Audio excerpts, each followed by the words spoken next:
नमस्कार विद्यार्थी मित्रांनो. स्वागत आहे आपलं पुन्हा एकदा एम-पी-एस-सी लायब्ररी या आपल्या यूट्यूब चॅनलमध्ये. विद्यार्थी मित्रांनो, आज आहे 14 मार्च 2026. सुरू करूयात आजच्या चालू घडामोडी. आज आपण पाहणार आहोत ई-एस-एम-ए ॲक्ट आणि ई-सी-ए ॲक्ट या दोन ॲक्टमध्ये नेमका काय फरक आहे. बी-सी-सी-आयचा नमन पुरस्कार सोहळा हा नुकताच पार पडणार आहे. या संदर्भात देखील आपण आज माहिती पाहणार आहोत. तसेच सुनेत्रा पवार यांनी नुकतीच विधानसभेमध्ये एक अभिनव योजना ही सादर केलेली आहे. या संदर्भात देखील आपण आज माहिती पाहणार आहोत. त्यामुळे या संपूर्ण महत्त्वपूर्ण चालू घडामोडी व्यवस्थितपणे समजून घेण्यासाठी व्हिडिओ शेवटपर्यंत अवश्य पहा. सुरू करूया कालच्या एका प्रश्नाने. काल व्हिडिओच्या शेवटी मी तुम्हाला एक प्रश्न विचारलेला होता. सिप्री अहवालानुसार जगातील दुसरा सर्वाधिक शस्त्र आयात करणारा देश हा कोणता आहे? तर या प्रश्नाचं योग्य उत्तर आहे पर्याय क्रमांक 1 भारत. विद्यार्थी मित्रांनो, नुकताच सिप्री अहवाल हा सादर झालेला आहे आणि या अहवालानुसार आता भारत हा दुसरा सर्वाधिक शस्त्र आयात करणारा देश ठरलेला आहे. हा अहवाल परीक्षेच्या अनुषंगाने खूप खूप महत्त्वाचा आहे. कालचा व्हिडिओ तुम्ही अवश्य पहा. सुरू करूया आजच्या दिनविशेषला. आज आहे 14 मार्च. 14 मार्च 1931 आलम आरा हा चित्रपट आजच्या दिवशी प्रदर्शित करण्यात आलेला होता. हा भारताचा पहिला बोलपट आहे. याचे दिग्दर्शक होते अर्देशीर इराणी. विद्यार्थी मित्रांनो, 14 मार्च हा दिवस संपूर्ण जगभरामध्ये जागतिक गणित दिन म्हणून साजरा केला जातो किंवा या दिवसाला पाय डे असे देखील म्हटले जाते. कारण आपल्याला माहीतच आहे की पाय या गणितातील संज्ञाची संख्या ही 3.14 अशी आहे आणि 3.14 या अंकाशी 3/14 म्हणजेच 3 तिसरा महिना आणि 14वा दिवस असा साधर्म्य असल्यामुळे जगभरातील गणिताचा उत्सव म्हणून 14 मार्च हा दिवस साजरा केला जातो. 14 मार्च 1879 भौतिकशास्त्रातील सापेक्षतेचा सिद्धांत म्हणजेच थिअरी ऑफ रिलेटिव्हिटी मांडणारे महान शास्त्रज्ञ अल्बर्ट आइन्स्टाईन यांचा आज जन्मदिवस.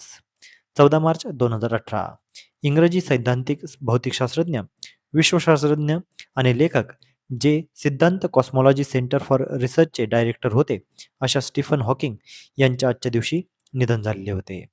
14 मार्च 1954 दिल्ली येथे साहित्य अकादमीची आजच्या दिवशी स्थापना करण्यात आलेली होती. तर विद्यार्थी मित्रांनो, आजचे अतिशय महत्त्वाचे दिनविशेष आहेत आणि आज जागतिक गणित दिवस देखील आहे. अशा पद्धतीचा प्रश्न आपल्याला वेगवेगळ्या परीक्षांमध्ये विचारण्यात येऊ शकतो. आता आपण आजच्या चालू घडामोडींना सविस्तरपणे जाणून घ्यायला सुरुवात करूया. प्रश्न क्रमांक पहिला. ई-एस-एम-ए ॲक्ट या ॲक्टचा मुख्य उद्देश नेमका काय आहे? तर या प्रश्नाचे योग्य उत्तर आहे पर्याय क्रमांक 2 अत्यावश्यक सेवा सुरू ठेवणे. विद्यार्थी मित्रांनो, नुकत्याच ई-एस-एम-ए ॲक्ट आणि ई-सी ॲक्ट हे दोन्ही ॲक्ट सध्या अतिशय चर्चेमध्ये आहेत आणि आपल्याला दोन्हीही माहिती असणं खूप खूप आवश्यक आहे. हे दोन्ही कायदे आपत्कालीन परिस्थितीमध्ये सरकार वापरत असलेले महत्त्वाचे कायदे आहेत, परंतु त्यांचा उद्देश मात्र वेगळा आहे. सर्वप्रथम पाहूया ई-एस-एम-ए ॲक्ट 1968. याचं पूर्ण नाव आहे इसेन्शियल सर्व्हिस मेंटेनन्स ॲक्ट 1968. या कायद्याचा उद्देश अत्यावश्यक सेवा सुरू ठेवणे हा आहे. याचे मुख्य वैशिष्ट्य बाकीचे आहेत. ई-एस-एम-ए अंतर्गत संपावर बंदी घातली जाऊ शकते. अत्यावश्यक सेवांमध्ये काम बंद पडू नये यासाठी हा कायदा वापरला जातो. हा कायदा थेट कामगार व सेवा देणाऱ्या कर्मचाऱ्यांवर लागू होतो आणि या कायद्यानुसार कर्मचाऱ्यांना कामावर राहण्याची सक्ती देखील केली जाऊ शकते. उदाहरणार्थ आरोग्य सेवा, वीज, पाणीपुरवठा आणि परिवहन इत्यादी. आणि ई-सी ॲक्ट 1955 हा नेमका काय आहे? तर इसेन्शियल कमोडिटी ॲक्ट याला ई-सी ॲक्ट 1955 असे म्हटले जाते. या कायद्याचा उद्देश अत्यावश्यक वस्तूंचा पुरवठा आणि साठा नियंत्रित ठेवणे हा आहे. याचे मुख्य वैशिष्ट्ये आहेत. आवश्यक वस्तूंचा साठा व पुरवठा नियंत्रित केला जातो. साठेबाजी आणि काळाबाजार रोखण्यासाठी हा कायदा वापरला जातो. नागरिकांना आवश्यक वस्तू योग्य प्रमाणामध्ये उपलब्ध राहाव्यात यासाठी सरकार हा कायदा लागू करते. याचं उदाहरण आहे धान्य, डाळी, साखर, इंधन आणि खत इत्यादी. तर विद्यार्थी मित्रांनो, तुम्हाला लक्षात आलेच असेल ई-एस-एम-ए ॲक्ट आणि ई-सी ॲक्ट हे दोन्ही ॲक्ट आता आपण सविस्तरपणे पाहिलेले आहेत. यांतील फरक आपल्याला समजता यायला हवा. पुढचा प्रश्न. बी-सी-सी-आयचा वर्षातील सर्वोत्तम क्रिकेटपटू पुरस्कार हा कुणाला मिळाला? तर याचे प्रश्नाचे योग्य उत्तर आहे पर्याय क्रमांक 1 शुभमन गिल. वर्षातील सर्वोत्तम क्रिकेटपटू हा पुरस्कार शुभमन गिल या भारतीय क्रिकेटपटूला मिळालेला आहे. बी-सी-सी-आयच्या वार्षिक नमन पुरस्कार सोहळा 2026 मध्ये शुभमन गिलची पॉली उमरीगर पुरस्कार म्हणजे सर्वोत्कृष्ट पुरुष क्रिकेटपटू यासाठी निवड झालेली आहे. तसेच महिला जीवन गौरव पुरस्कार हा माजी भारतीय कर्णधार मिताली राज हिला देखील जीवनगौरव पुरस्काराने सन्मानित करण्यात येणार आहे. लाला अमरनाथ पुरस्कार हा देशांतर्गत सर्वोत्तम अष्टपैलू पुरस्कार आहे आणि हा पुरस्कार मुंबईचा उदयोन्मुख खेळाडू आयुष मात्रे याला देण्यात येणार आहे. सर्वोत्कृष्ट देशांतर्गत संघटना मुंबई क्रिकेट असोसिएशन म्हणजे MCAला सर्वोत्कृष्ट असोसिएशनचा बहुमान देखील मिळणार आहे. भारताच्या सुवर्ण वर्षाचा म्हणजेच गोल्डन इयरचा उत्सव म्हणून साजरा केला जात आहे, ज्यामध्ये भारतीय संघाने विविध श्रेणीमध्ये 5 ICC ट्रॉफी जिंकलेल्या आहेत आणि हा संपूर्ण सोहळा आता येत्या रविवारी हा नवी दिल्ली या ठिकाणी पार पडणार आहे आणि आपल्याला या सोहळ्यामध्ये वेगवेगळे पुरस्कार जे काही प्रदान केले जाणार आहेत, हे आपल्याला परीक्षेच्या अनुषंगाने माहिती असणं आवश्यक आहे. पुढचा प्रश्न, कर्नल C.K. नायडू जीवनगौरव पुरस्कार हा कोणाला मिळाला? तर या प्रश्नाचे योग्य उत्तर आहे पर्याय क्रमांक 3 राहुल द्रविड.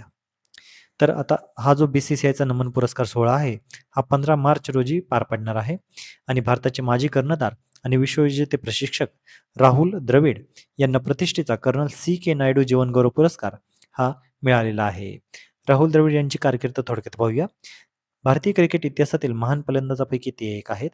द वॉल म्हणून ते सुप्रसिद्ध आहेत. त्यांनी 164 कसोटी सामने खेळले आहेत, ज्यामध्ये 13,288 धावा आणि 36 शतके इतके त्यांनी झळकावलेले आहेत. एकदिवसीय क्रिकेटमध्ये त्यांनी 10,000 पेक्षा अधिक धावा केलेल्या आहेत. प्रशिक्षक म्हणून कामगिरी काय राहिलेली आहे, तर भारताचा अंडर-19 संघ 2018चा विश्वचषक विजेता त्यांच्या नावे आहे. 2021 मध्ये भारताच्या मुख्य प्रशिक्षकपदी त्यांची नियुक्ती झाली. 2023 मध्ये ODI वर्ल्ड कपचा उपविजेतेपद भारताला मिळालं होतं. तसेच 2024 मध्ये T20 वर्ल्ड कप भारताला मिळालं होतं आणि या दोन्ही वेळी भारताचे मुख्य प्रशिक्षक होते राहुल द्रविड. पुढचा प्रश्न, रिलायन्स सोबत उभारली जाणारी नवीन तेल रिफायनरी ही कुठे उभारली जाणार आहे? तर यासाठीचे पर्याय आहेत पर्याय क्रमांक 1 अमेरिका, पर्याय क्रमांक 2 युरोप, पर्याय क्रमांक 3 रशिया आणि पर्याय क्रमांक 4 ऑस्ट्रेलिया. तर या प्रश्नाचे योग्य उत्तर आहे पर्याय क्रमांक 1 अमेरिका. रिलायन्स सोबत नुकताच अमेरिकेने एक करार केलेला आहे. अमेरिकेच्या इतिहासातील सर्वात मोठ्या रिफायनरीसाठी रिलायन्स सोबत करार करण्यात आलेला आहे. ही रिफायनरी टेक्सासमधील येथे उभारली जाणार आहे. या प्रकल्पाचे अंदाजित व्यावसायिक मूल्य सुमारे $300 अब्ज म्हणजे जवळपास 27.6 लाख कोटी रुपये इतके आहे. रिलायन्सला करार मिळण्याची प्रमुख 3 कारणे सांगितली जात आहेत. यातील पहिले म्हणजे जामनगर रिफायनरीची प्रगत क्षमता. येथे 216 प्रकारचे कच्चे तेल रिफाईन करण्याची क्षमता आहे.